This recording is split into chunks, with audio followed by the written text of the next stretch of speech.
in the middle of Texas, there was a large, foreign military base. Say Chinese or Russian. Imagine that thousands of armed foreign troops were constantly patrolling American streets in military vehicles. Imagine they were here under the auspices of keeping us safe, or promoting democracy, or protecting their strategic interests. Imagine that they operated outside of U.S. law and that the Constitution did not apply to them. Imagine that every now and then they made mistakes or acted on bad information and accidentally killed or terrorized innocent Americans, including women and children, most of the time with little or no repercussions or consequences. Imagine that they set up checkpoints on our soil and routinely searched and ransacked entire neighborhoods of homes. Imagine if Americans were fearful of these foreign troops and overwhelmingly thought America would be better off without their presence. Imagine if some Americans were so angry about them being in Texas that they actually joined together to fight them off in defense of our soil and sovereignty because leadership in government refused or were unable to do so.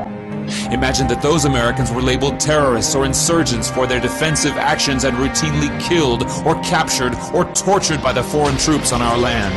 Imagine that the occupiers' attitude was that if they just killed enough Americans, the resistance would stop, but instead, for every American killed, 10 more would take up arms against them, resulting in perpetual bloodshed. Imagine if most of the citizens of the foreign land also wanted these troops to return home. Imagine if they elected a leader who promised to bring them home and put an end to this horror. Imagine if that leader changed his mind once he took office. The reality is that our military presence on foreign soil is as offensive to the people that live there as armed Chinese troops would be if they were stationed in Texas. Shutting down military bases and ceasing to deal with other nations with threats and violence is not isolationism. It is the opposite. Opening ourselves up to friendship, honest trade, and diplomacy is the foreign policy of peace and prosperity. It is the only foreign policy that will not bankrupt us in the short order, as our current actions most definitely will.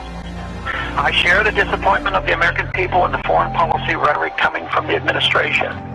The sad thing is, our foreign policy will change eventually, as Rome's did, when all budgetary and monetary tricks to fund it are exhausted.